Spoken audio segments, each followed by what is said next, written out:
substantially to the south, which is where that most unstable air and that wind energy will overlap. So let me show you what's going on. Yesterday, we were in the high category of risks. Now, this is a very high stakes, low pressure system. What that means is that should a few ingredients come together, the threat for tornadoes and severe weather would be very high. And that looked to occur across much of the southeast yesterday. Now, what we're seeing today is that the cool, damp air that we have in place is going to keep us more stable in a large part of the upstate. That's what we were hoping for yesterday, and we said could really mitigate this threat. That is happening, which is great news. But I want you to still be weather aware later on this afternoon, as a large part of the southern upstate into northeast Georgia still in that low risk for severe weather as we go into the afternoon and evening hours, and here's why.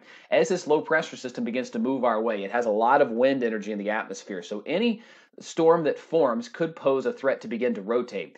Those areas would be Greenwood, Abbeville, Elberton, Hartwell, back into North Georgia, where you start to approach the medium risk for severe weather back that way. When looking at the tornado threat, that threat has lowered and shifted to the south as well. And yesterday, where we were in this high risk for even strong tornadoes, that has shifted well to the south. The panhandle of Florida through southern Alabama and southern Georgia. Those areas have a risk of seeing the most severe weather today, and it's because that area will be very warm and unstable. So here's what's happening. Let me show you the latest computer model. A chilly rain through the morning hours into the afternoon, and what happens as we get into the early afternoon hours is we begin to dry things back out. Now, normally we would just be drying out. It'd be breezy throughout the evening hours, but this powerful, powerful low pressure system begins to move our way into the evening.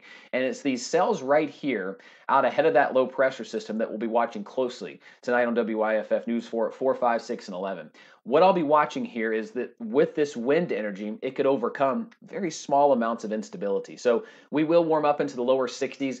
Generally speaking, a large part of our area will be very stable. But if we can get some of that warm, unstable air to get a thunderstorm to form just enough, that could start to rotate. So that's going to be my concern and what I'll be watching later on today. But the great news, our threat is lower. The strong winds being the highest threat at this point, with that being in the medium category, with tornadoes, flooding, and hail not being zero, but being much lower. So one of those days to stay weather aware. But the good news here, it looks like, as we had hoped for and talked about yesterday, the cold rain, the clouds, the cooler temperatures really helping to mitigate or limit our threat for severe weather today. We'll keep you posted.